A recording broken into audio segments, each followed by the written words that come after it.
Hey guys, Pedro here to tell you about the latest from Thy Kingdom Will Burn, The Loss and Redemption, out January 17th on Scarlet Records. The album has 10 tracks, 49 minutes in length, and this is the band's third full-length studio album. They are a Finnish melodic death metal band. From a design standpoint, you could see that this album is simple. It's a straightforward record. But I think there's a lot of merit in that experience, in that sense of simplicity when you're putting a record together. The album has no fluff. There's no intro, no outro, no interludes. It's really about giving each song the right amount of space so that they can blossom, so that you can get the most out of the individual tracks, but then put it in an order where there's a sense of growth and a sense of fluidity throughout the album, and that's what's going to keep the listener engaged. So when you put an album together like this, you're going to find more ways to succeed than to fail. It gives great quality to the overall collective, still never forgetting the individuality of each and every single song. When it comes to the overall sound, I feel like this is your prototypical Finnish melodic death metal sound approach. Intoxicating guitar melodies, great vocals on the harsh side with some clean vocals just sparkle to come in and create a sense of depth to the overall vocal performance, with keyboards that create an atmosphere, that add a sinister vibe to some of the songs, bring in some light orchestra elements that also add size and add atmosphere to the tracks, helping placing them a little bit better in the context of the record, also allowing for some dynamic growth from song to song when you start to see a track that doesn't have those elements versus a track that has them. And then obviously the way the songs are structured with that sense of simplicity surrounding them, you're able to get the most out of all of these elements, and that's the sound that you're going to get. Really well produced album, allows you to see all of the different pieces coming together really easily, and that's where that sense of simplicity comes from, because it's not an album that demands a lot from the listener. It's really about sitting back and really enjoying the overall melodic sense of this Finnish death metal experience that it is Thy Kingdom Will Burn. Now, when you look at all the different elements, you're going to see different, you're going to get something different out of each and every single one of them, but they're all working really well as a collective. You look at the guitar sound on this album, and I felt like the guitar sound on this record has two parameters, if you will. There is the melodic side of the guitars, which is extremely important in any melodic death metal album, but specifically one that has that Finnish root, that Finnish DNA to it.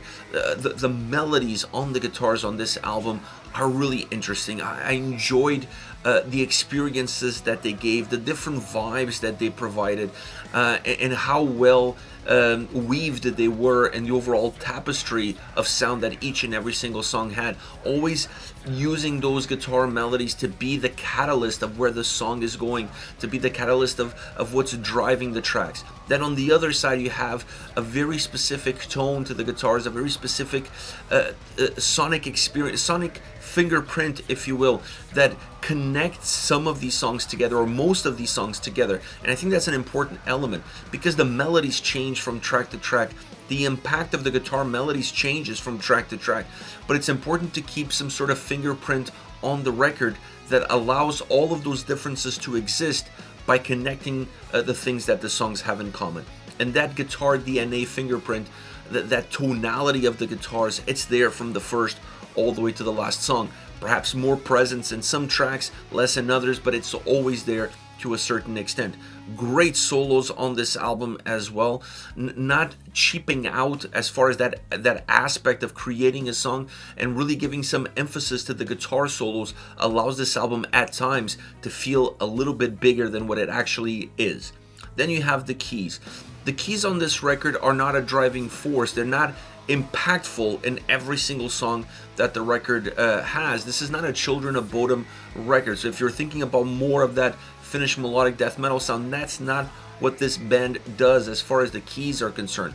The overall melodies and structures are there, but the keys are used more to create depth within the song, to set a mood, to set an atmosphere to the track, add melody, but add melody that has a different impact, has a different emotion to it than what you're getting out of the guitar melodies.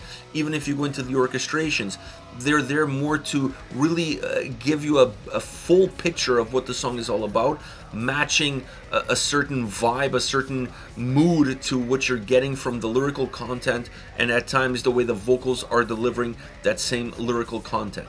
And then the drums. The drums are robust on this album, not overly robust, but robust on this album, and I felt like they really complemented the size of the songs. The size of the songs a lot of times is not just about how much volume or how much melody or how much size the tracks can have. It's about how far the drums can take it and where they're going to hold their parameters. And I felt like on this album, the drums did a phenomenal job really holding the different parameters of the songs, therefore reshaping the different sizes of the tracks and even the different sizes within tracks that defines the moments that create those songs. Then vocally, I already mentioned the cleans and harsh.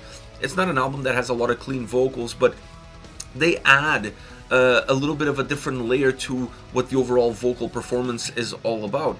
If you have just the same approach on this type of record, on this type of sound, if you have just the same vocal approach from beginning to end, the album would start to sound very repetitive.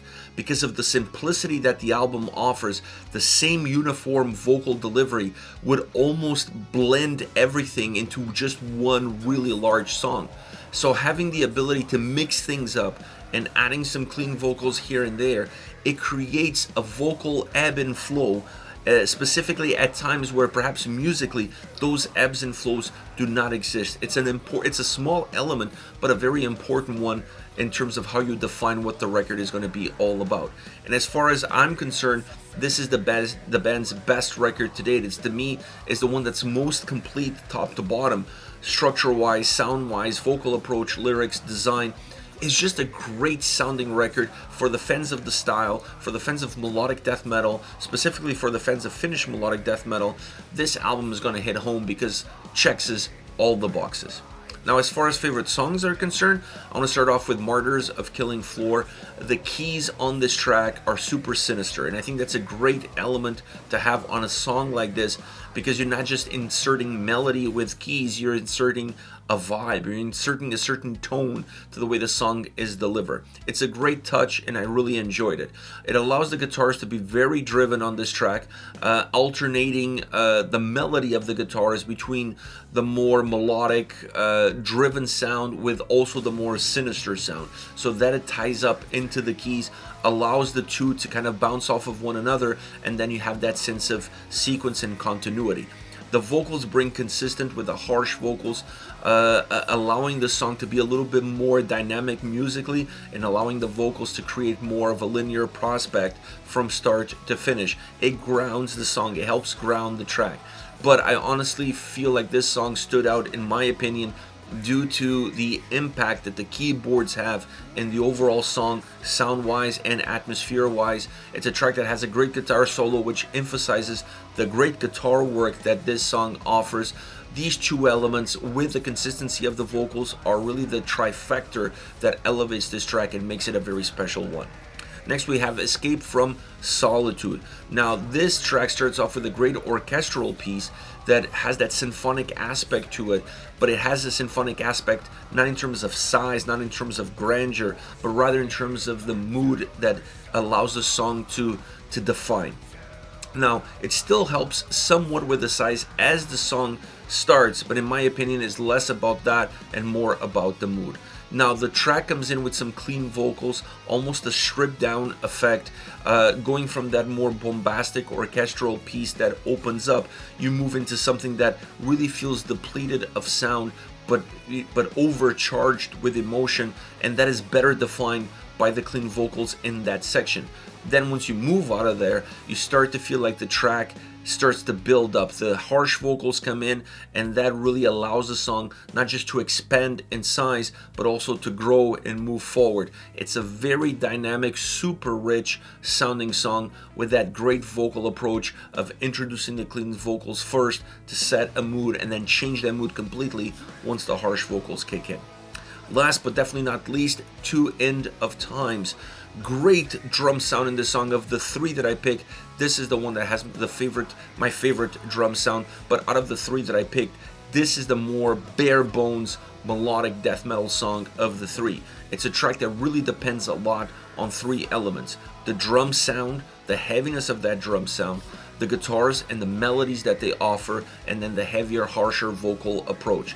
This makes the song straightforward, simple, easy to digest, but it has all of the key ingredients of what Finnish melodic death metal is all about. You can argue that it misses a little bit keys or the impact that the keys can have, but a more bare bones style track with no keys still feels very good, still sounds very good, and has a very good reach as far as what an overall song is supposed to deliver.